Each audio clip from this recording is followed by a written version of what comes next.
As a student, Mr. Speaker, I can agree that the education sector is in a limbo. And I will say this. Take, for instance, a student here at the University of Nairobi. You are doing medicine as a course, and medicine requires you to pay more than 800,000 just for a year. Therefore, the government pays just 50,000 Kenyan shillings to support your education. And because from a place you're coming from, you can only afford maybe 150,000 a year, you pay 150,000 over a course that is supposed you to pay 800,000, and you remain with a deficit of 500,000. Now imagine you have 500,000 deficit per student. Now tell me, the whole students of that university doing that course. That is why we have a problem with the debts at our universities. That is the problem that we are having. The debts are not coming as a matter of borrowing. The debts are coming as a matter of financial and economic deficit that is caused in school. And imagine education, the same scheme that we are using now was started in 1994. So tell me something that was started in 1994, we want to continue with it. We are in 2025. We've seen that education is a problem, but we still want to continue with it. Are we killing education, or are we strengthening it up? And when different things are brought to ensure that the education system is streamlined, we think of another thing. Secondly, Mr. Speaker, I want to talk about the issue of Tanzania. And before we talk about democracy involving Kenya and Tanzania, we should understand one thing about CCM. And I want to tell you that CCM, Chama cha Mapinduzi, was formed in 1961 as a result of the African independence movement.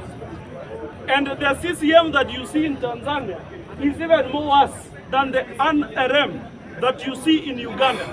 Because in 1961, CCM was formed between a merger of the Afro-Shirazi Party and the TANU that was formerly known as Tanganyika African National Union. It was formed as a merger.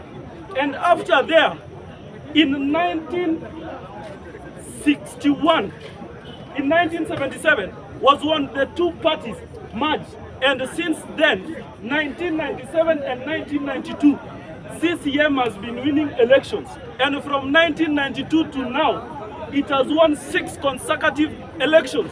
And therefore, in Tanzania, when the likes of Alamin Kimathi and other human rights activists were detained for a year in Uganda because of the problems that they took from their own country to the other country, I want to tell you that as far much as we have the democracies and the liberty that we have as Kenyan people, it is never the same in other countries. Because a party that has existed since 1961 up to now, as I finish, Mr. Speaker, is not same as Jubilee that ruled for 10 years and UDA that has now ruled for 3 years. Tell me about the systems that have been in place since 1961, and then you want to take a job to that country. Go and even ask the people who are doing private sector business in Tanzania, and then you will understand why we have our own activists facing what they are facing there. Go and have a check and see what they are doing. So as far much as we enjoy our democracy here in Kenya, let us understand that it is limited in other countries. Other countries are built on their own laws.